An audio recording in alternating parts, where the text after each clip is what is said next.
Unfortunately, I came here on my own. And I came, what they usually said, two, so we could keep each other's company, because we're not coming to family. We're coming directly to the firm. But we'll be based, I was based at Fielding and Platt, you might have heard about it. Where the keys are now, world-known engineering company, hydraulic related, fantastic firm, top engineers. And so that's where I came. I spent on 3 days in London, and I came here. And I didn't like it one bit. People were not like what you read in the books back home. And to me, the British Bobby was definitely not polite. As a matter of fact, it was very rude to me. I went up and said, "Good morning, sir." And he just looked me up and down. Now I know why, because it was the 60s. I know why now. But at the time, it seemed, when you're brought up about being polite to your elders and always, and you did the right thing, you didn't expect to be snubbed. Not in that manner anyway. And I asked a couple of ladies, and I had the same result in London. And I think maybe that's what put me off London and never did like it. I enjoyed every single moment of my working years. They put me in all the various departments. So I'm a skilled man at a lot of things, welding, milling, burning, you name it, metallurgy, a lot.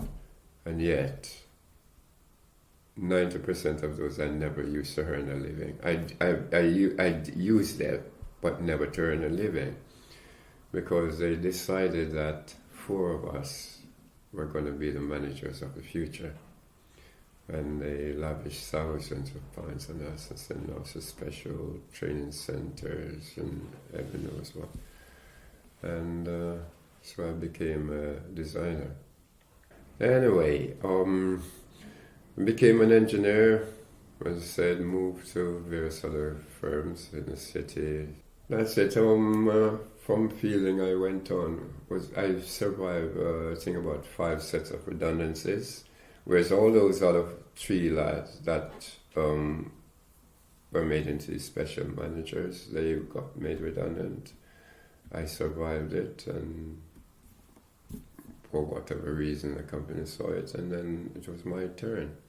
I was relieved, not happy, because I loved the firm, because it was like leaving a family, but I was relieved because I felt guilty that all these other people were being got rid of, and I was still been there. And also I realized that some of the machinery I designed, the way I designed them, which won me quite a few awards at the time, but the way I designed them was actually putting other people out of jobs. And I did not actually realize that. I didn't think about it. Just thought, oh, one man can do this. And that was where it stopped. I didn't think, oh, one man can do it. Well, how many men is it taken to do it at the moment?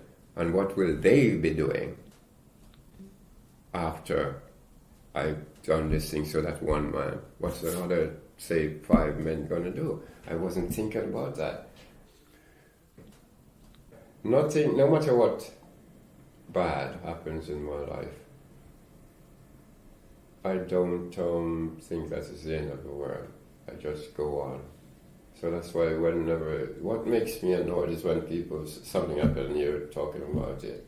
Not looking for sympathy, just talking about it. People say to you, oh, you must move on. That makes me very angry, because they don't realize how many times they're about to move on. Apply that logic in your life. So by the time I turn to ask you a question and say, what do you think of that?